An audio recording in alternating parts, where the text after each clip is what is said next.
Viewers,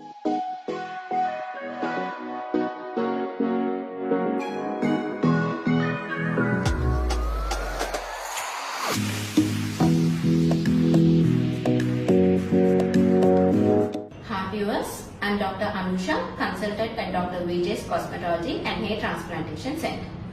ఈ రోజు మనం హెయిర్ ట్రాన్స్ప్లాంటేషన్ జరిగిన ఎన్ని రోజులకి డోనర్ ఏరియాలో హెయిర్ అనేది వస్తుందో తెలుసుకుందాం. హెయిర్ ట్రాన్స్ప్లాంటేషన్ జరిగిన వెంటనే జనరల్ గా డోనర్ ఏరియాలోని మనకు కొంచెం వాపు నొప్పి అనేది ఉంటుంది. ఇది ఒక 24 నుంచి 48 గంటల్లో ఏదైతే ఈ వాపు నొప్పి ఉన్నదో అది తగ్గిపోతుంది. ఆ తర్వాత మీకు 8 నుంచి 15 రోజులకి ఎక్కడి నుంచి అయితే మనం గ్రాఫ్ట్స్ తీసామో అక్కడ మీకు చిన్న చిన్న బ్లాక్ గా స్కిన్ అనేది కనిపిస్తూ ఉంటుంది. దీన్ని మనం క్రెస్ట్ అంటాము.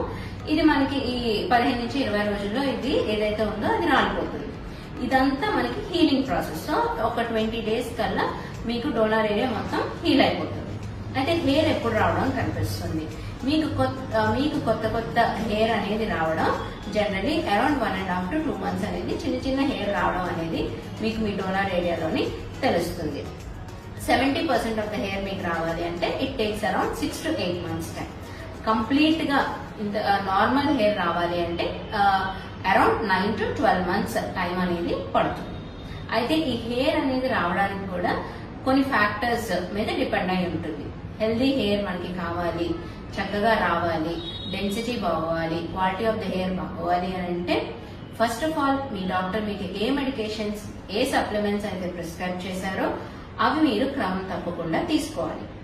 నెక్స్ట్ మీరు ఫాలో అయ్యే diet, it should be a high protein diet. Protein అనేది మన హెయిర్ కి చాలా మంచిది. సో ప్రోటీన్ అనేది మీ ఫుడ్ లో ఎక్కువగా ఉండేటట్టు చూసుకోవాలి. నెక్స్ట్ మీ డాక్టర్ మీకు అడ్వైస్ చేసిన PRP సెషన్స్ అనేవి మీరు క్రమం తప్పకుండా చేయించుకుంటూ ఉంటే మీకు healthy and good quality hair అనేది వస్తుంది. Thank you.